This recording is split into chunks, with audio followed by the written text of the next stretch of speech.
नहीं, मैं आपको बिल्कुल भी नाव में नहीं बैठा। तो अब तो लक्ष्मण जी बड़े क्रोध में, उन्होंने कहा वाह, एक नाव वहां तक पार करने के तुम्हारे इतने नखरे हैं, अरे बिठा कर छोड़ दो ना। उन्हें कहा नहीं, मैं बिठाऊंगा ही नहीं।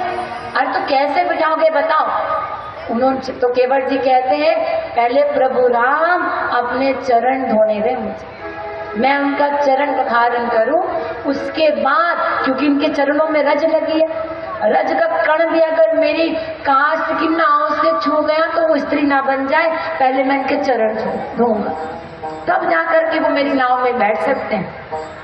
अब तो लक्ष्मण जी ने कहा वाह, कोई नहीं चरण वरण छूने को मिलेंगे, चरण धोने को मिलेंगे, चुपचाप बिठाना है तो बिठाओ, हम नहीं बैठेंगे नहीं तो केवट जी कहते मत बैठो, ऐसे जाओ वहां जाओ, वहां से चुपचाप नदी पार करके चले जाओ, नाव से जाना है, आज कोई दूसरी नाव भी नहीं है, जाना है तो मेरी नाव मिलेगी, नहीं तो आगे जाओ, वहां से आपको पार करने को पड़ेगा पैदल नदी।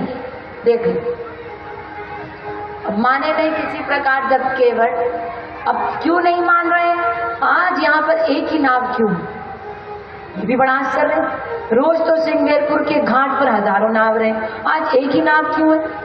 क्योंकि एक दिन की बात, निषाद राज गुरु जंगल में शिकार पर गए और भटक गए, शाम हो गई, रास्ता खोज नहीं पा रहे। धीरे धीरे उसी समय बाह्य संयोग था कि यहाँ केवट उस समय गंगा तट से जल लेकर के अपने घर जा रहा था, शाम का समय, एक समय की बात, एक दिन की।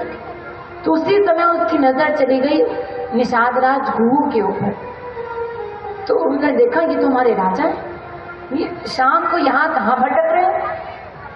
सुनिए ध्यान से। तब फिर वो गए तुरंत की, राजन आप यहाँ क्या कर रहे। तुमने कहा आप कौन। मैं आपकी राज श्रीमेरपुर के राज, आपकी प्रजा हूँ यहाँ केवट। अच्छा, तो अरे मैं तो भटक गया हूँ शिकार करते करते, मुझे रास्ता, रात हो गई, दिखाई नहीं दे रहा। तो केवट ने कहा आइए मैं आपको रास्ता दिखा। तब निषाद राज गुरु को केवट ने रास्ता दिखाया, तब उसके बाद रात भर केवट रखे रहते हैं नाव वाले कि कहीं पानी भर जाए तो उससे वो निकालते नाव के अंदर। तो उन्होंने कहा जी कटोते में मैं प्रभु राम के चरण दूंगा, कि जब नाव का भाग्य जाग रहा है तो कटोते भी तो सहायता करता है मेरे इसमें, तो इसका भाग्य भी जागना चाहिए। तो छोटा सा कटोता है, एक बार में एक चरण आता है। अब क्या सुंदर दृश्य, इधर केवट जी ने प्रभु राम खड़े हैं आराम, और इधर कटोते पर चरण को अंदर के खूब आनंद से अश्रुधारा बह रही है, खूब प्रेम से उनके चरण धो रहे।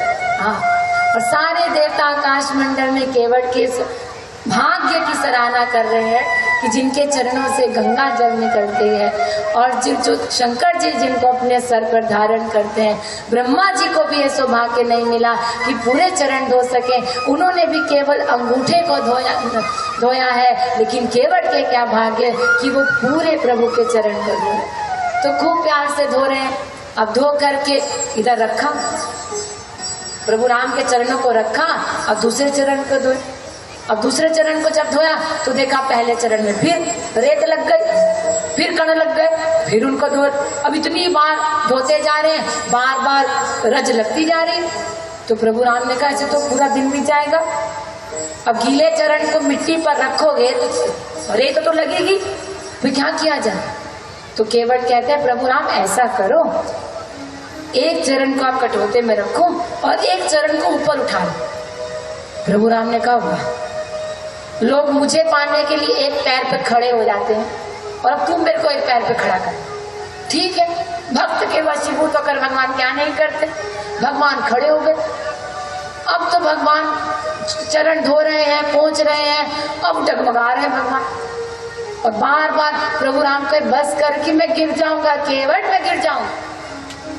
तो केवट जी कहते हैं प्रभु अगर गिरने का इतना ही डर है तो एक काम करो, अपने दोनों हाथों को मेरे सर पे रखो, दोनों का काम बन जाए, आप भी नहीं गिरोगे और मैं भी कभी नहीं गिरूंगा, आराम से भवसागर से पार हो जाऊंगा।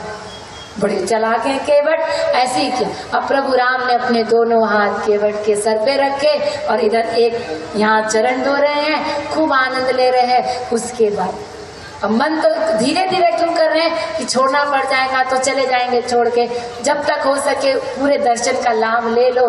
तब फिर धीरे धीरे केवट जी ने जब इधर चरण धोए, खूब आनंद ले लिया, तब जा करके फिर पहले सीता मैया बैठे, राम जी बैठे, लक्ष्मण जी बैठे, तब फिर केवट नाव पर सबको बिठाया है और बिल्कुल प्रभु राम के सामने केवट बैठ गए और धीरे धीरे इस आशा से कि धीरे धीरे वो अपनी नाव को हम आगे बढ़ाएं। तो आइए अब हम लोग भजन के साथ अब इस प्रसंग को समापन की ओर लेकर चल रहे हैं। फिर कल बाकी आगे का भरत चरित्र का श्रवण करेंगे।